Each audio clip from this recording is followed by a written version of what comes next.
ప్రపంచంలో తల్లిని మించిన యోధులు ఎవ్వరూ లేరు.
నాన్న ఎందుకో వెనకబడ్డాడు, అది శీర్షిక.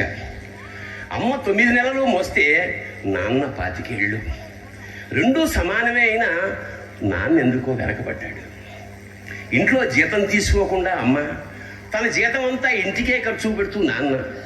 ఇద్దరి శ్రమ సమానమే అయినా అమ్మ కంటే నాన్న ఎందుకో వెనకబడ్డాడు. ఏది కావాలి అంటే అది వడ్డీ పెడుతూ అమ్మ, ఏది కావాలంటే అది కొని పెడుతూ నాన్న. ఇద్దరి ప్రేమ సమానమే అయినా అమ్మకొచ్చిన పేరు ముందు నాన్న ఎందుకో బాగా వెనకపడ్డాడు. ఫోన్లోనూ అమ్మ పేరే, దెబ్బ తగిలినప్పుడు అమ్మ అని పిలవడే, అవసరం వచ్చినప్పుడు తప్ప మిగతా అప్పుడు గుర్తురానందుకు నాన్న ఎప్పుడైనా బాధపడ్డా ఏమో. ఇద్దరూ సమానమే అయినా పిల్లల ప్రేమను పొందడంలో తరతరాలుగా నాన్న ఎందుకో వెనకబడ్డాడు. నాన్న ఇలా వెనకబడిపోవడానికి కారణం ఆయన మా అందరికీ వెన్నెముక కావడమే. వెన్నెముక వెనక ఉండబట్టే కదా దన్నుగా నిలబడగలుగుతున్నాం. ఇదేనేమో నాన్న వెనకబడిపోవడానికి కారణం.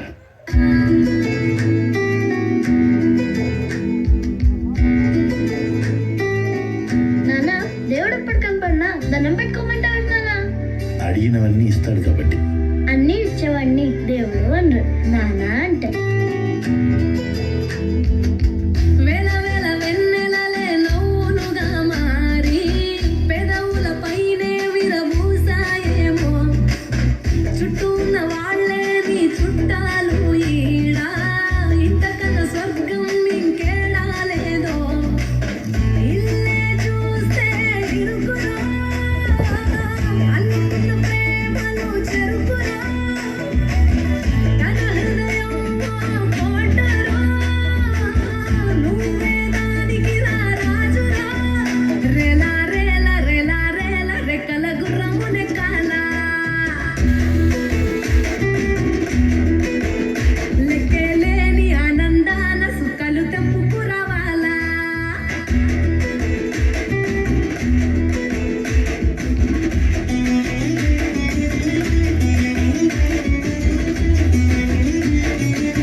That was such an emotional and heartfelt tribute to all the parents present here.